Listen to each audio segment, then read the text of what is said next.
are some things that you probably should know before you start with leatherworking, leathercraft, the fun stuff. It's expensive as hell. It is a very expensive craft, hobby. So if you don't have the money for it, well, buckle up because you're in for a ride. So yes, one, it's a very expensive hobby. Know that going into it, but also know you do not need to buy every single tool out there to get started. And YouTube is gonna be your best friend in the beginning because there are a shit ton of videos out here that can help you get started and learn the basics. And that is exactly what I did. I am a self-taught leather worker who has been doing this for 21, 22, 23, no, 22, 23, 24, 25, 26, almost 4 years.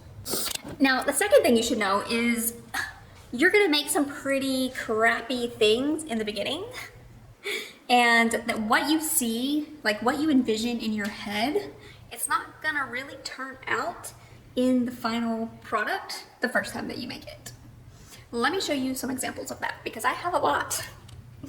Here are a handful of things that I made in the beginning, probably the first 3-ish months that I started leatherworking, and let me show you what they are. I don't really know what I was thinking with this. It came from a box of leather scraps that I bought from Springfield Leather because I had no idea what I was doing. I bought just a whole bunch of leather scraps. It was a cheap box and I thought, hey, it's a lot of leather. I could probably make something with it, and so I went for it. And this is one of the things that I made. I guess I was trying to make a bag, but you can see how, you know, I didn't know what I was doing at all, and I just went for it. And that's gonna bring me to the third thing. You're not gonna learn if you don't make mistakes. So clearly I made a lot of mistakes, and that is just how I have learned. I've experimented, I design everything that I make. I've never used templates, I've never used patterns. I can see it in my head, I draw it on paper. I have a background in like engineering work and drafting, and so that kind of comes easy to me. Building things, dimensions, trying to make things go together and work. But in order to do that and design your own things, you have to fail a lot. And so, yeah, I did. This was one thing. This was supposed to be like a phone wallet thing. I put a little grommet in there. And again, this was just scrap leather that I used from Springfield. Let's see if my phone fits today. Okay, it barely fits, so I just had a different phone then, so maybe that's why. But again, you know, I made it and then I threw it in a box because I thought it was ugly and it just didn't work. These little babies, I was so proud of this when I first started making these. They're just little cash wallets from Crown Leather. And yeah, they turned out great and everything, but like clearly you see I wasn't good in the button department. I kind of smashed this one a little bit, but it's part of the process. Those are just, you gotta learn. You gotta jump in and learn. This is one of the first things that I had really envisioned in my mind. I drew it out on paper, and this is the disappointing product that it came out to be. I thought this was so hideous, and that brings me to number 4.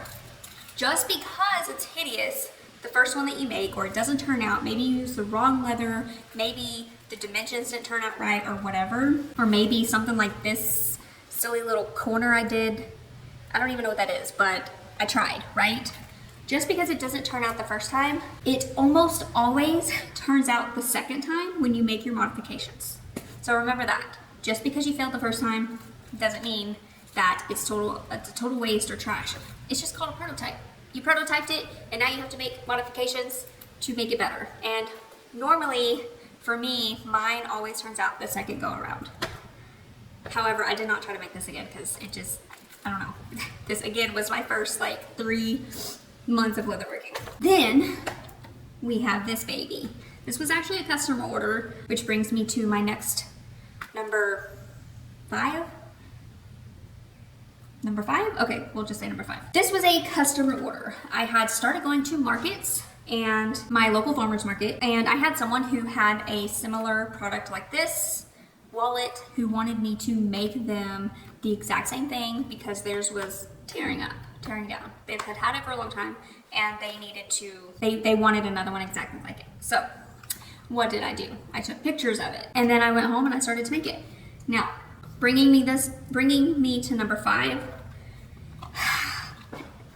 you will probably waste materials while making custom orders. And that's the part that sucks because you can't really charge the customer for the materials that you were experimenting with. You know, if you had never made something like that before, I didn't feel right charging the customer extra just because I fucked up on this piece, because I did. I made this a second time.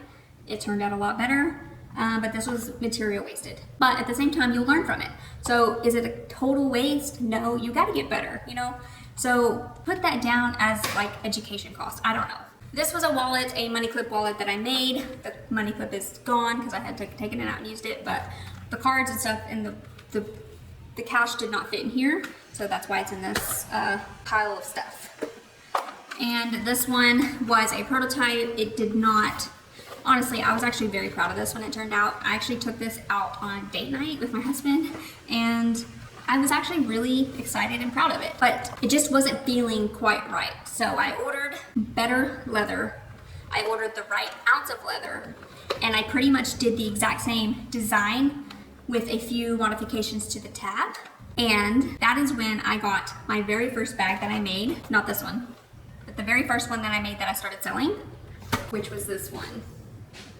Now this is made from Buttero leather. I have not finished these edges yet, so that's ugly, don't look at that. But yeah, this was a prototype that I was actually quite proud of. This is the second go around, and I actually sell these now. This is actually the best seller from my brand. So, like I said, if number 1 doesn't look right, number 2 almost always will. So, if you really like the design, try again.